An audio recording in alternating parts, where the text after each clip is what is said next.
La diffusion d'Alerte Contagion s'achève ce soir sur TF1. Annulée outre-Atlantique en 2016, elle ne reviendra pas pour une saison 2. Mais la créatrice s'était exprimée au moment de l'annulation sur ce qu'aurait dû raconter la suite de la série. Après seulement 3 semaines à l'antenne, Alerte Contagion s'achève déjà ce soir sur TF1 avec la diffusion des 5 derniers épisodes de la série, qui n'en compte que 13. Annulé en 2016 au terme de sa première saison, ce drama catastrophe adapté par Julie Plec, Vampire Diaries, d'après la série belge Cordon et notamment porté par Chris Wu, Supergirl, n'a donc pas eu droit à une saison 2 et se termine sur une fin ouverte, qui conclut certaines intrigues de manière plutôt satisfaisante, tout en laissant pas mal de choses en suspens. Attention spoilé.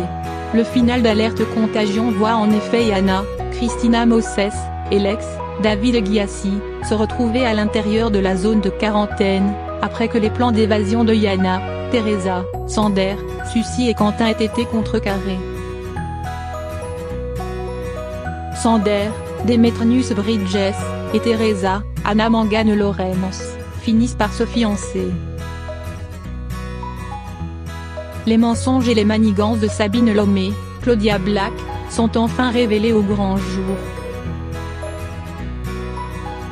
Dieck, Chris Wu, jette les cendres de Cathy depuis le toit de l'hôpital, en promettant d'honorer sa mémoire.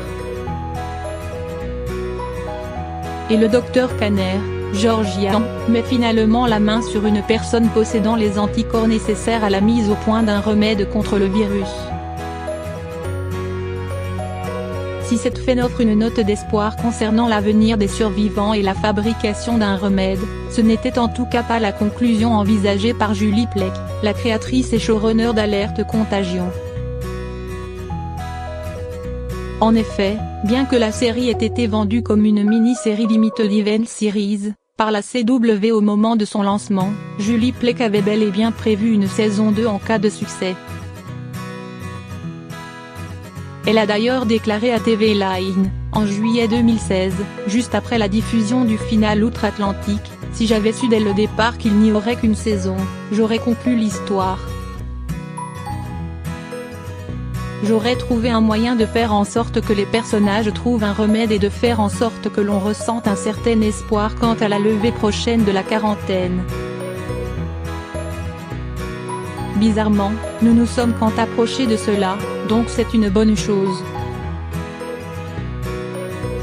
Mais j'aurais aimé qu'il y ait un autre chapitre pour que l'on puisse raconter l'autre moitié de cette histoire.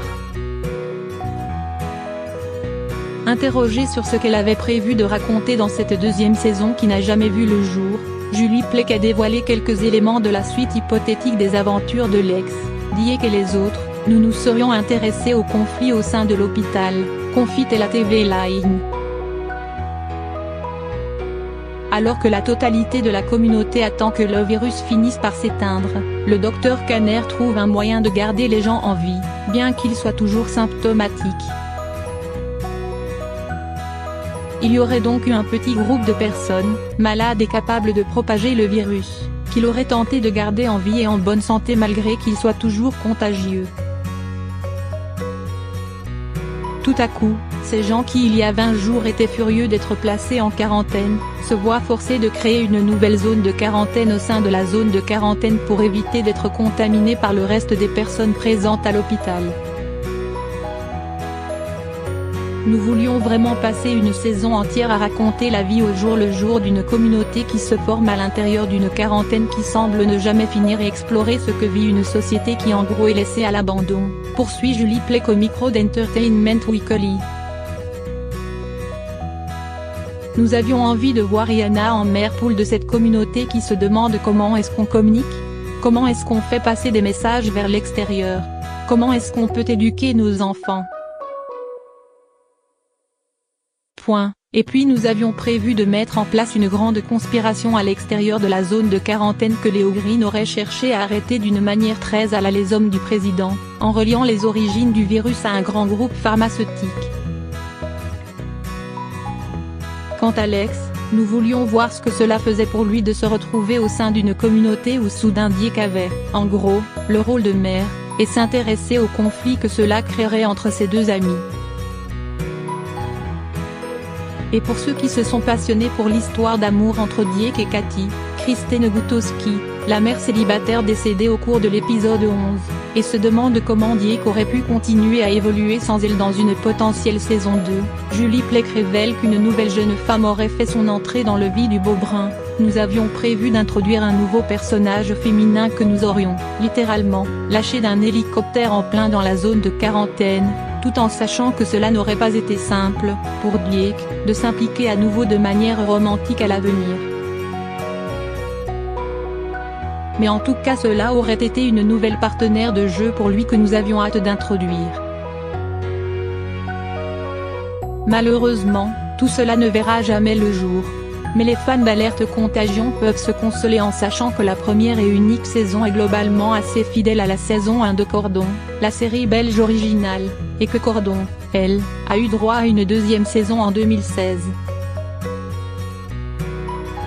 Qui pourrait donc bien leur apporter certaines réponses. Dans quoi avez-vous déjà vu les acteurs d'Alerte Contagion ?